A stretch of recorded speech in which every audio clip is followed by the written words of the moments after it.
Bismillahirrahmanirrahim.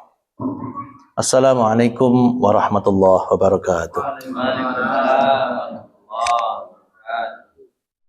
Alhamdulillahirabbil alamin. Hamdan na'imin, hamdan yuwafi ni'amahu yukafi'u mazidah. Rabbana lakal hamdu kama yanbaghi li jalali wajhikal karimi wa 'azimi sultanik. Allahumma salli wa sallim wa barik ala sayyidina Muhammad wa ala ali sayyidina Muhammad. Bapak-bapak jamaah Masjid Al-Fatih yang kami muliakan, alhamdulillah kita bersyukur kepada Allah bisa bersua kembali dalam sama-sama mengkaji ilmu, mengkaji syariat agama Islam dalam rangka kesempurnaan agar kita terhindar dari syak atau perasaan was-was atau keraguan-raguan. Puji syukur kepada Allah SWT yang telah memberikan banyak nikmat kepada kita, bahwa pada saat ini kita masih dalam keadaan sehat, baik, kota tempat tinggal kita juga keadaan aman, sementara di kota-kota lain sudah mulai, saya lebih kurang paham, tapi bapak-bapak saya yakin paham ya, sekarang kondisinya di kota-kota lain tidak sedang dalam keadaan baik-baik saja. Mudah-mudahan besok tidak ada aksi tetap aja, aksi tetap, tapi mudah-mudahan tidak ada hal yang tak diinginkan. Mudah-mudahan baik, berjalan sesuai dengan rencana, dan juga berakhir pun juga dengan keadaan baik. Itu doa kita bersama, semoga kota kita ini tidak tertular oleh keresahan dan kekisuhan dari kota-kota lain. Walaupun harapan kita bersama pasti sama, yaitu untuk kebaikan kita bersama, kemakmuran bangsa dan kesejahteraan rakyat Indonesia. Allahumma amin. Pada malam hari ini kita melanjutkan kajian fikih sholat tematik, kajian fikih tematik tentang sholat. Terakhir kita kemarin adalah sujud. Dan sekarang kita bahas tentang bab tentang duduk di antara dua sujud. Pertanyaan kemarin dari Ustadz Son Haji tentang bagaimana posisi tangan ketika sujud ada di buku fikih sunnah saya temukan. Dan saya punya buku fikih sunnah, bahwa di buku fikih sunnah ini, di buku ini tiga ini nggak ada. Di buku fikih sunnah kayak Said Sabiq, buku yang sangat terkenal, dan ini buku yang sudah dicetak berkali-kali dengan berbagai bahasa dan berbagai penerbit dari seluruh dunia.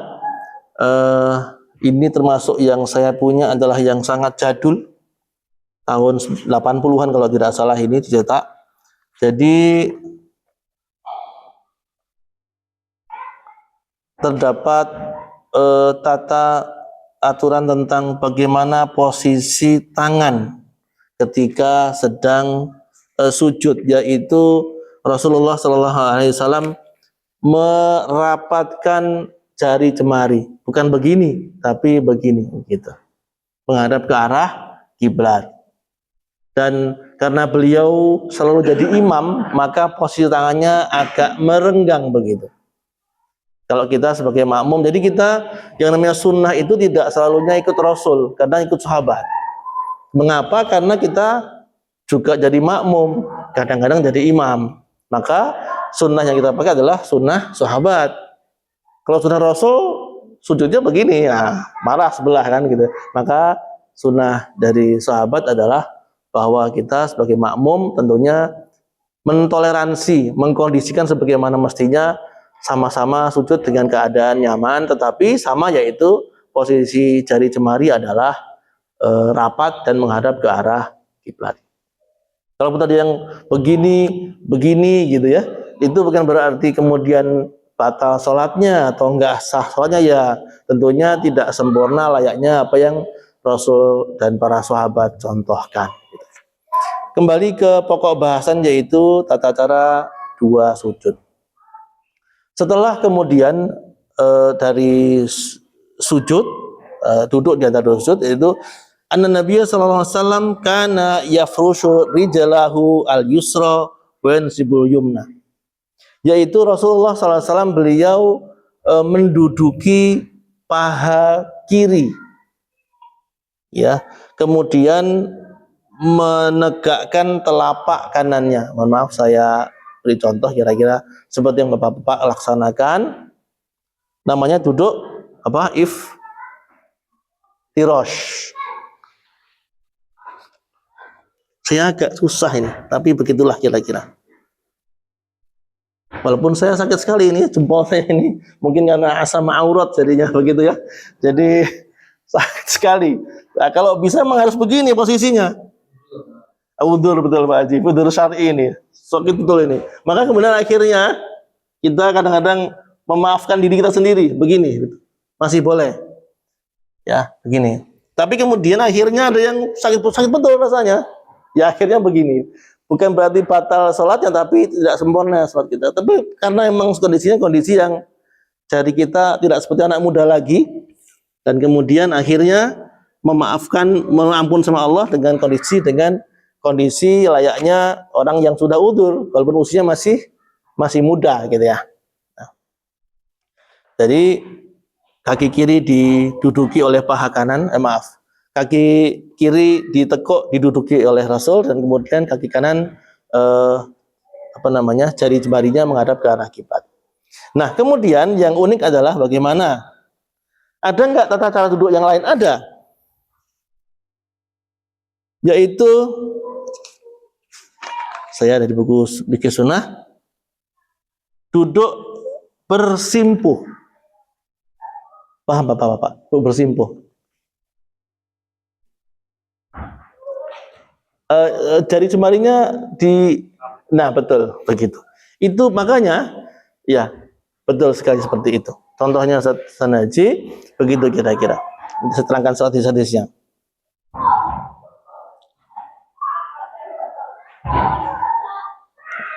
Ada seorang sahabat yang memprotes sahabat yang lain bahwa duduk seperti itu tidak sopan. Tapi kemudian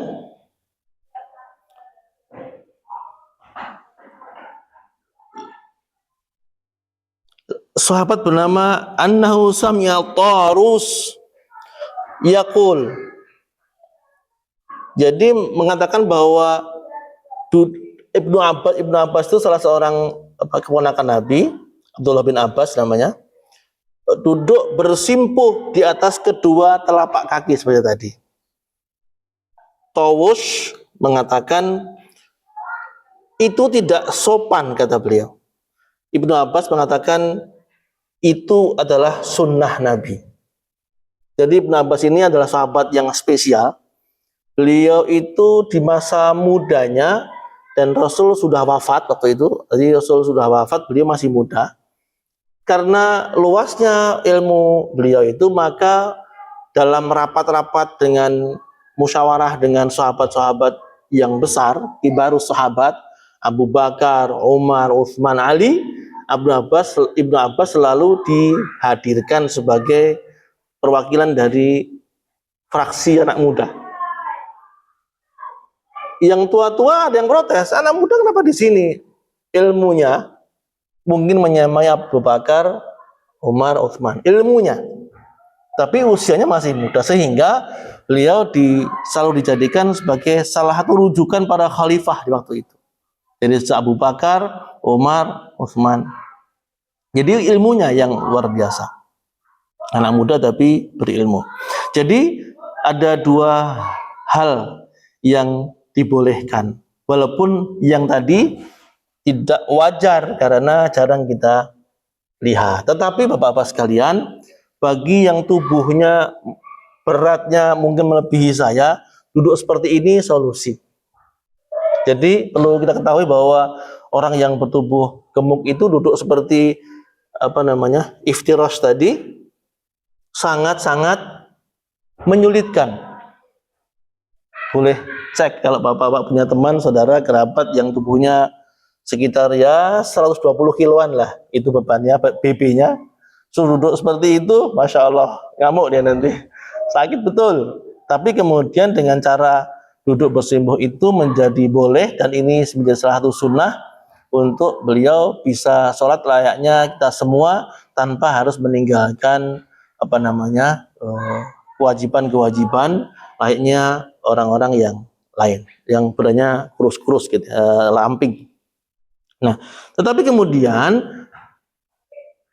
perlu kita ketahui juga bahwa masyarakat jamaah juga harus diberi paham, karena saya pribadi pernah dimarah-marah waktu tinggal di Kopi karena salah seorang santri saya yang kemudian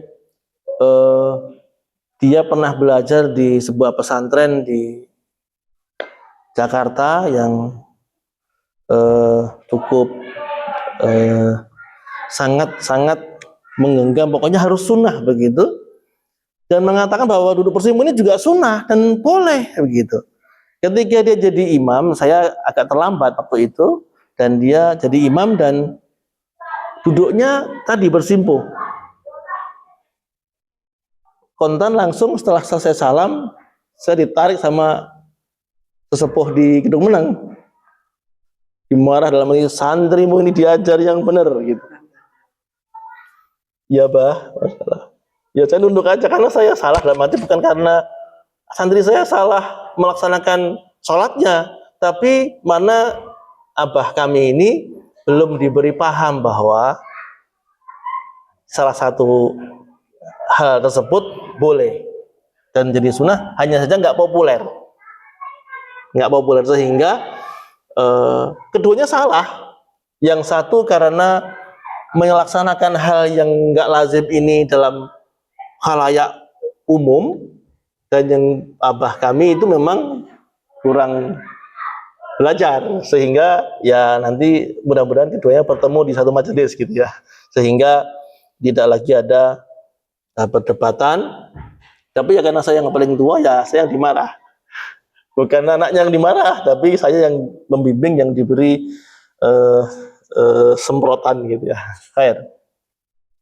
Nah, kemudian bagaimana posisi kedua tangan? Tangan adalah posisinya berada di kedua paha, tangan kanan, tangan kiri. Nah, kemudian seolah-olah Rasulullah itu menggenggam kedua lututnya, kedua pahanya. Jadi agak merenggang, tidak merapat tapi agak merenggang sedikit, seolah-olah menggenggam erat kedua pahanya. Dan kemudian setelah itu beliau melafadzkan doa. Nah, doanya tentunya yang sudah masyhur adalah Allahumma gfirli atau Rabbi gfirli warhamni. Ada yang pendek, ada yang panjang, Bapak-bapak. Yang pendek ada. Yang pendek adalah Rabbi gfirli, Rabbi gfirli, Rabbi gfirli.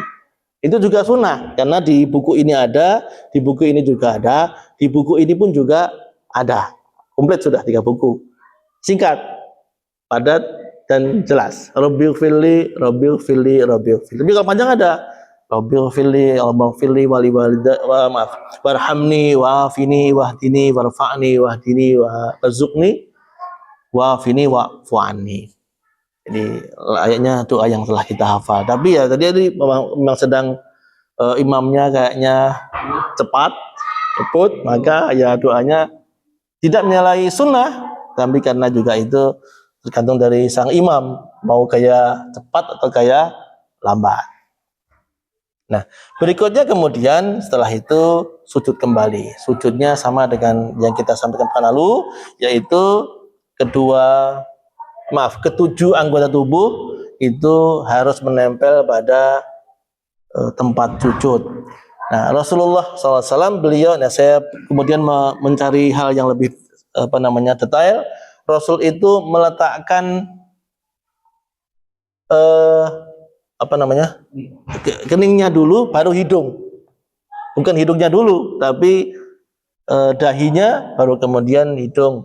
Kemudian, jadi tidak apa namanya? Kalau yang dari atas i'tidal ke sujud kan sudah kita bahas, yaitu ada yang lutut dahulu, ada yang tangan dahulu. Tapi untuk kening atau hidung, beliau dahi dulu baru kemudian hidung. Sama doanya adalah subhanarabbiyal a'la wa bihamdihi. Nah, kata wa bihamdihi ini khilafiyah Bapak-bapak. Ada yang boleh mengatakan wa bihamdihi, ada yang mengatakan subhanarabbiyal a'la saja. Minimal 3 kali. Ada doa lain banyak, ada 12 di sini. Macam-macam doa ketika sujud. Nah, baru kemudian setelah itu beliau SAW kemudian bangkit dan melanjutkan ke rakaat kedua. Bapak sekalian, kemudian bagaimana cara beliau SAW itu bangkit dari sujud kedua untuk naik menuju ke berdiri melanjutkan rakaat yang kedua? Akankah atau adakah duduk istirahat atau langsung? Bentar, posisikan diri dulu. Dari beberapa buku yang kami coba baca, selalu ada bab tentang duduk istirahat. Walaupun itu bukan salah satu gerakan yang harus dilakukan, tapi selalu ada. Dan di buku-buku ini selalu ada yang namanya duduk istirahat sebagai sunnah. Gitu ya. Langsung boleh, ada. Ada hadis yang kemudian mengatakan Bapak itu tidak ada di sini. Jadi dari sujud langsung beliau bangkit berdiri. Hanya satu rujukan. Tapi yang kesemuanya 4 ini selalu ada, Rasulullah selalu menyempatkan diri untuk duduk istirahat namanya. Gak lama dan tidak ada doanya. Ya, iftirash sebentar, setelah itu kemudian bangkit berdiri. Nah, bagaimana posisinya ketika bangkit? Nah, beliau SAW, Rasulullah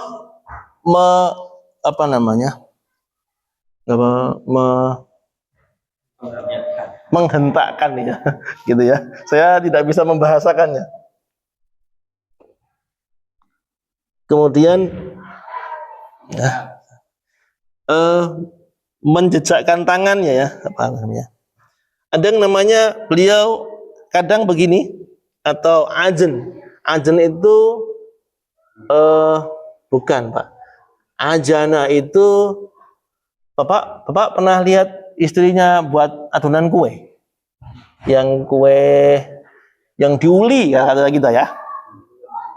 Yang diuli itu ya. Nah, begitulah. Kan pasti begini. Roti di Arab yang segede-gede itu yang secara tradisional menggunakan kata diuli. Nah, itu ajana, ajen. Yaitu digenggam gitu. Nah, makanya ajen itu adalah menggenggam tangan. Begitu.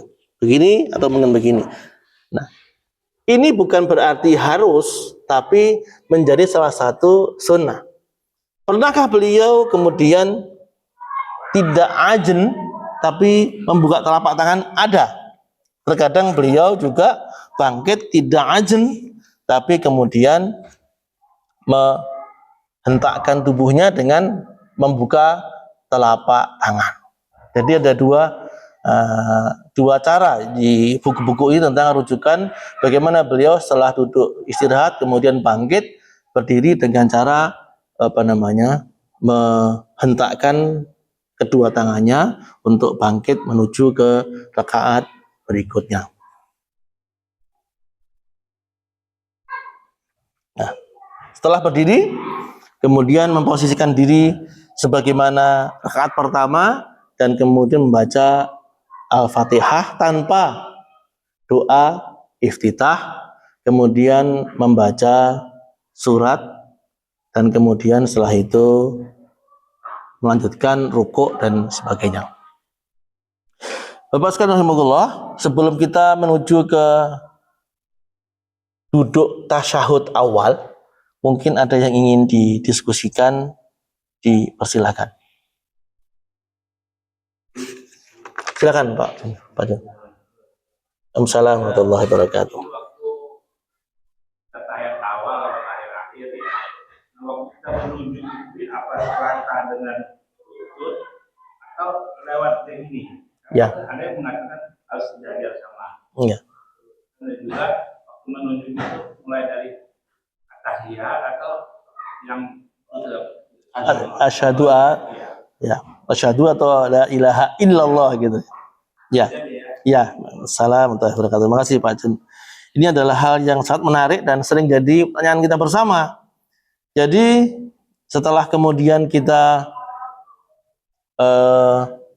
rakaat kedua membaca Al-Fatihah dan salah satu surat, kemudian rukuk sebagaimana rakaat pertama, i'tidal, sujud dan duduk lagi.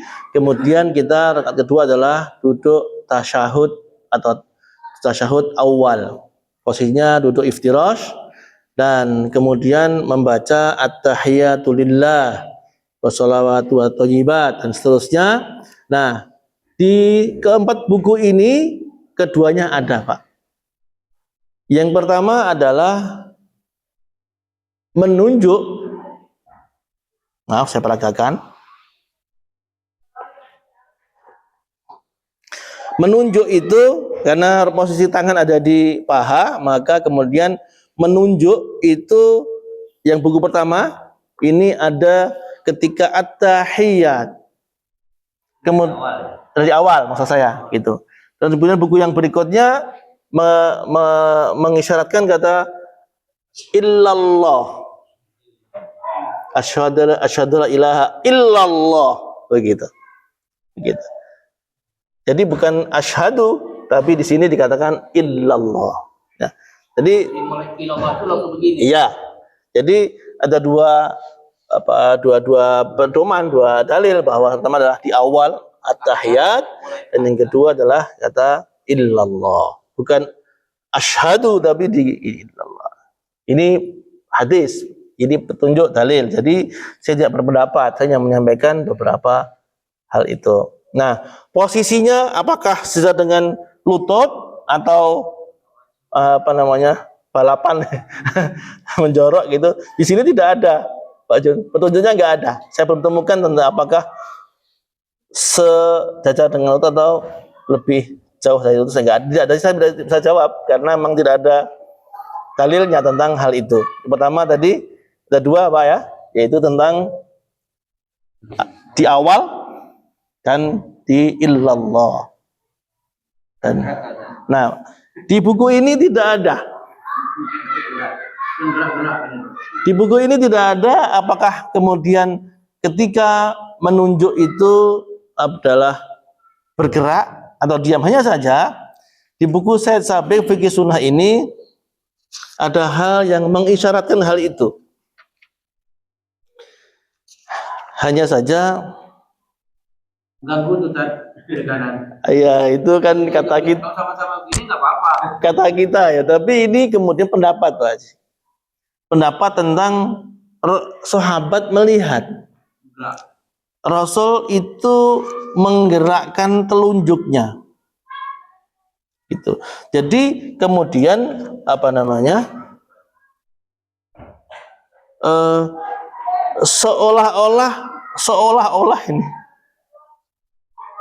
seolah-olah menggerakkan gitu. Gitu.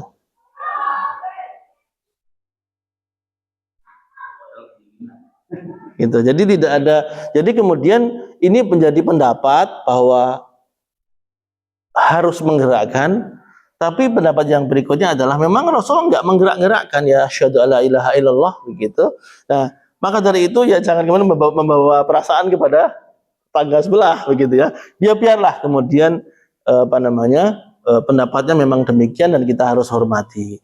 Kalau saya pribadi tidak menggerakkan. Karena memang tidak berdasar begitu. Di buku ini tidak ada.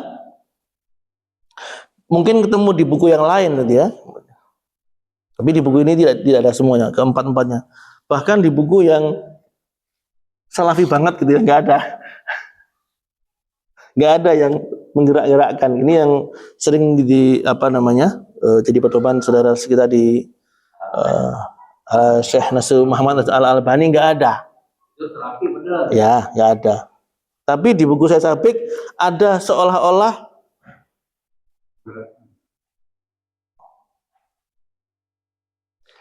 dari Ibnu Abbas sedangnya seorang lagi berdoa dengan memberi isyarat dengan jarinya, maka itu menunjukkan keikhlasan. Dan Anas bin Malik sebagai merendahkan diri kepada Allah. Oh bukan masalah.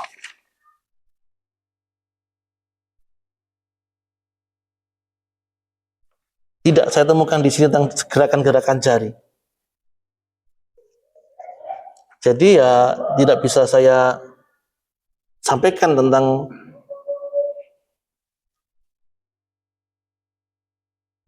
maaf. Dari buku Said Sabik, dari golongan Imam Malik, hendaklah digerak-gerakkannya ke kanan, ke kiri sampai selesai. Di sini begitu. Sedangkan menurut golongan Imam Ahmad bin Hambal, hendaklah ia memberi isyarat dengan jarinya setiap menyebut nama Allah. Asyhadu an la ilaha illallah gitu ya. Kemudian untuk menunjukkan kekuasaan Allah maksudnya. Kemudian tanpa menggerak-gerak, pendapat yang lain gitu ya, tanpa menggerak-gerakkannya. Imam Syafi'i tidak menunjukkan perintah itu. Imam Malik hendak digerak ke kanan dan kiri. Imam Ahmad bin Hambal memberi isyarat untuk menggerakkan saja. Gitu. Ya. Kanan kiri atau Imam Ahmad gerakkan saja, Imam Syafi'i tidak menggerakkan. Nah, silakan nanti Bapak-bapak pilih yang mana karena keduanya ada dalilnya. Ini pendapat para imam mazhab. Gitu. Ini tasyahud pertama.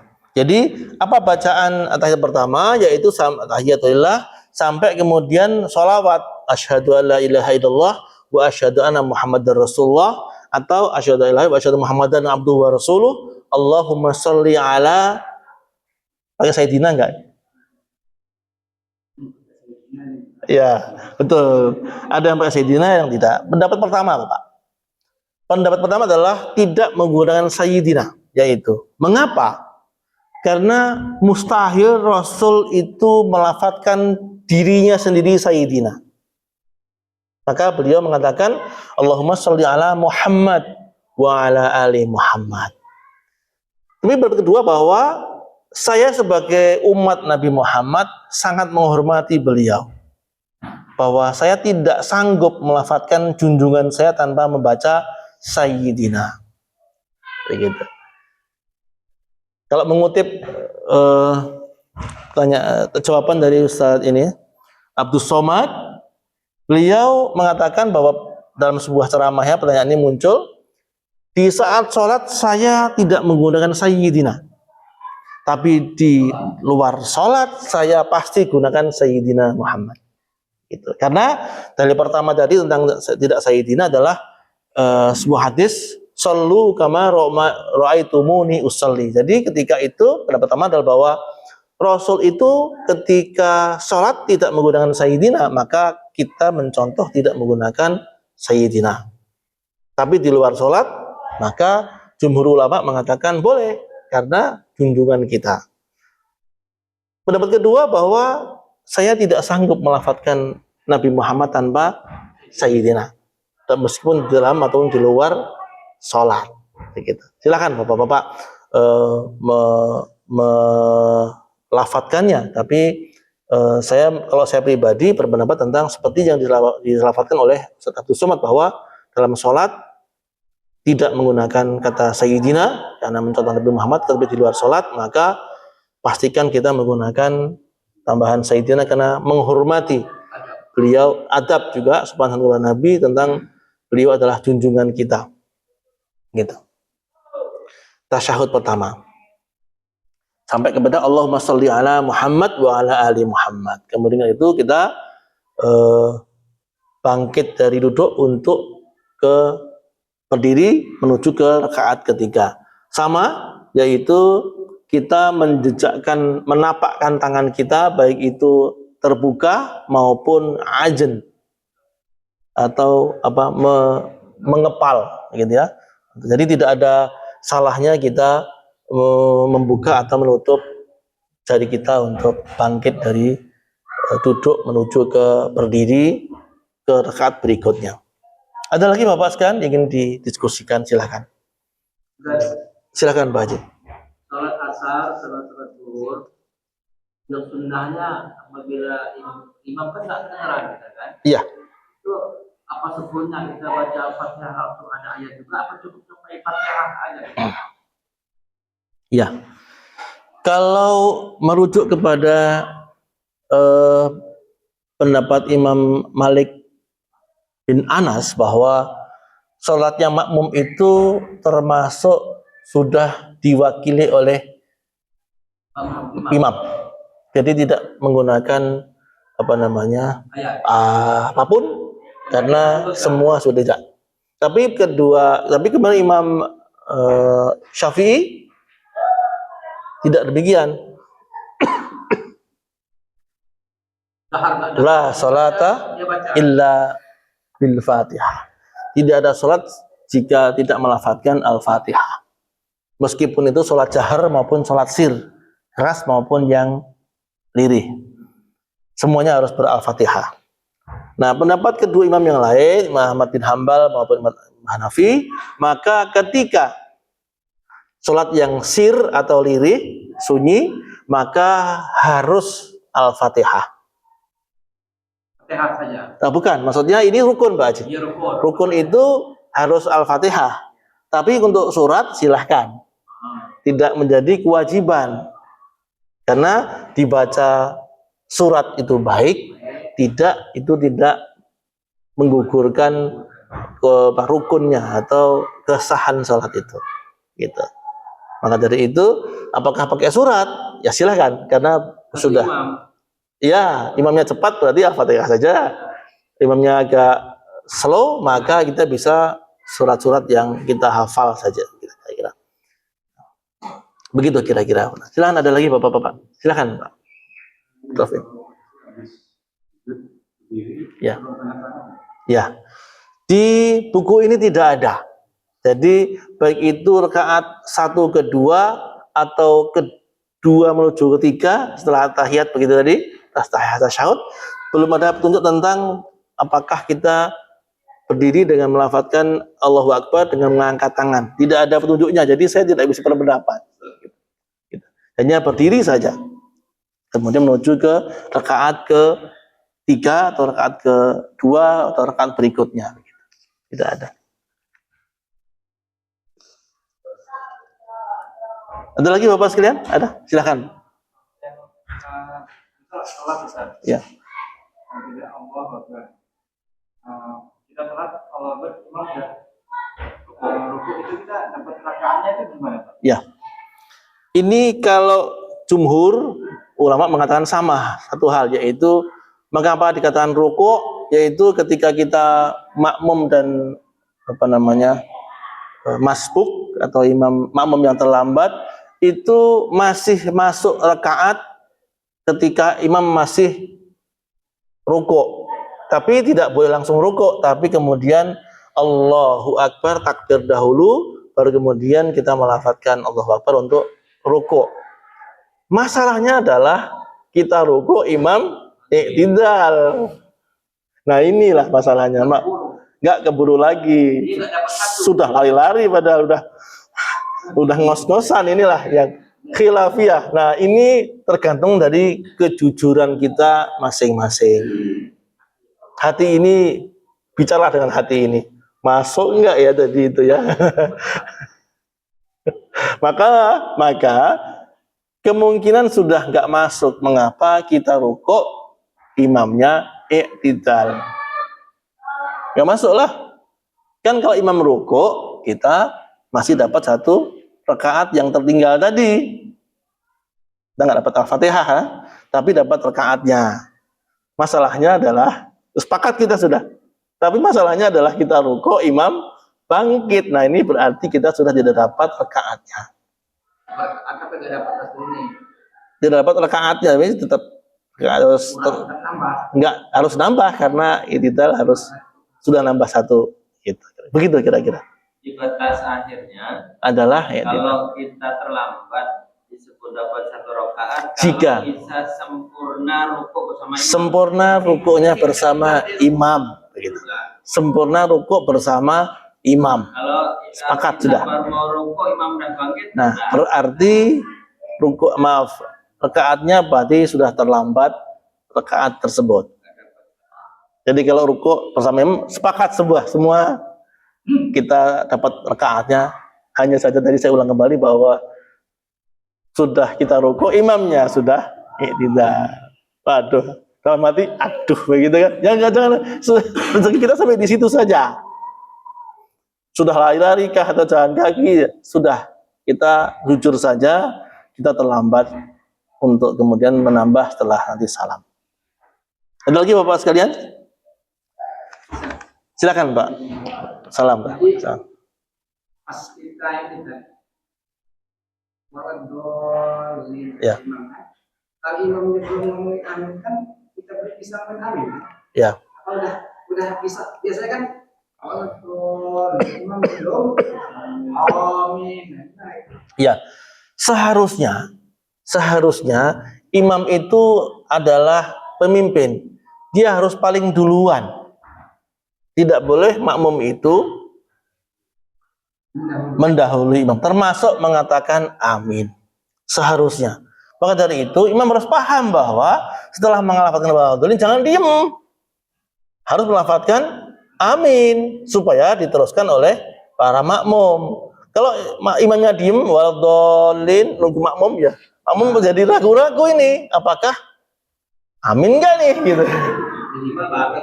Nah, paling enggak minimal bareng. Jangan sampai justru imam itu malah mengakhirkan amin. Kacau barisan nanti. Waladhdallin.